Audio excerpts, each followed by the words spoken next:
remercie. La parole est à Monsieur Laurent Alexandre pour le groupe La France Insoumise, Nouveau Front Populaire.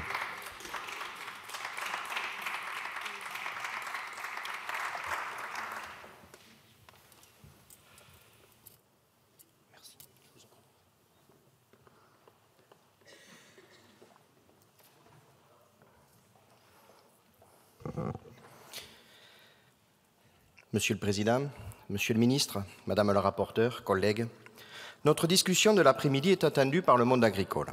Notre Assemblée doit enfin prendre la mesure de la colère agricole et des grands défis qu'elle pose à notre pays, le renouvellement des générations agricoles et la souveraineté alimentaire.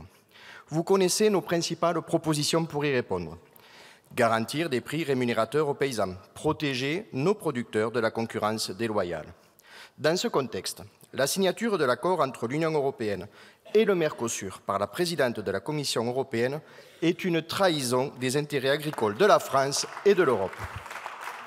Nous payons aussi les ambiguïtés d'Emmanuel Macron, qui a soutenu les négociations sur le Mercosur dès 2019. En 2023, le ministre macroniste du Commerce extérieur confirmait « Il faut évidemment conclure cet accord ». Dans mon département de l'Aveyron, où l'élevage représente 78% de la production agricole, l'opposition est unanime. Et pour cause, cet accord prévoit un quota d'importation de 99 000 tonnes de viande de bœuf détaxée, auxquelles s'ajoutent 60 000 tonnes d'un autre type de viande bovine et 180 000 tonnes de volailles détaxées de droits de douane. L'urgence est de doter la France d'une position ferme et cohérente pour bloquer la ratification et renvoyer l'accord UE-Mercosur aux oubliettes.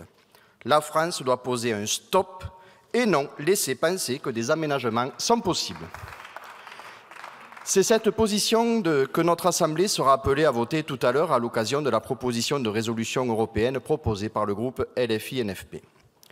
La multiplication des traités de libre-échange est-elle souhaitable? Non. L'UE a eu de cesse d'ouvrir ses marchés. Résultat, une majorité d'agriculteurs ne peut pas résister face à la concurrence déloyale de fermes de centaines d'hectares. Mercosur, Nouvelle-Zélande, Chili, Mexique, Kenya, Vietnam, au total, l'Union européenne a signé 46 accords internationaux sans consulter les parlements nationaux. Stop! Nous ne sommes pas favorables à aller plus loin dans le libre-échange généralisé, quelles qu'en soient les conditions.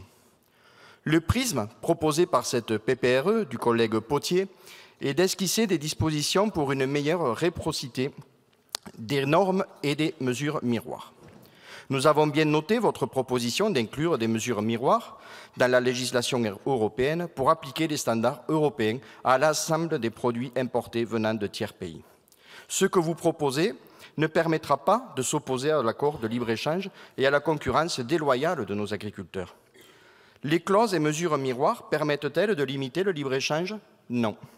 Les clauses et les mesures miroirs sont-elles efficaces pour protéger notre production agricole de la concurrence déloyale? Non. Elles sont vraiment trop facilement contournables, surtout dans le cadre vicié des règles commerciales de l'Union européenne.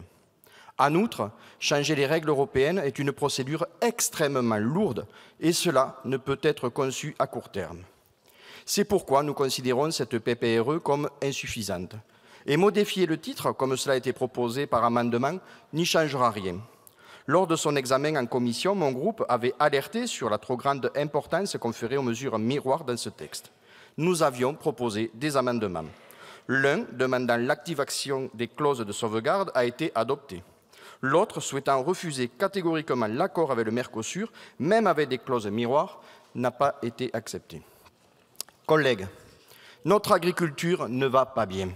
Choisissons une voie claire et cohérente pour un modèle d'agriculture permettant aux paysans de vivre dignement de leur travail, de bien nous nourrir tout en protégeant le vivant. Faisons le choix de diminuer notre dépendance alimentaire à l'importation et régulons les marchés agricoles. Permettons ainsi aux paysans de nous fournir des productions de qualité et d'en vivre. C'est comme ça que nous agirons efficacement pour une économie plus juste, pour créer des emplois agricoles, pour les revenus paysans, pour l'écologie et pour notre souveraineté alimentaire. Nous devons diminuer nos importations et relocaliser les productions nécessaires à notre alimentation. Le groupe LFI-NFP propose donc des réponses claires. assumer un protectionnisme solidaire et s'opposer à tout accord UE-Mercosur, quelles qu'en soient les clauses. Instaurer une taxe kilométrique et un prix minimum d'entrée de certains produits agricoles dans le cadre de mesures anti-dumping. Recourir à tous les outils à notre disposition, comme les mesures de sauvegarde spéciales prévues dans les accords de l'OMC. Garantir des prix planchers rémunérateurs à nos producteurs. Merci. Je vous remercie. La discussion générale est close. J'appelle maintenant dans le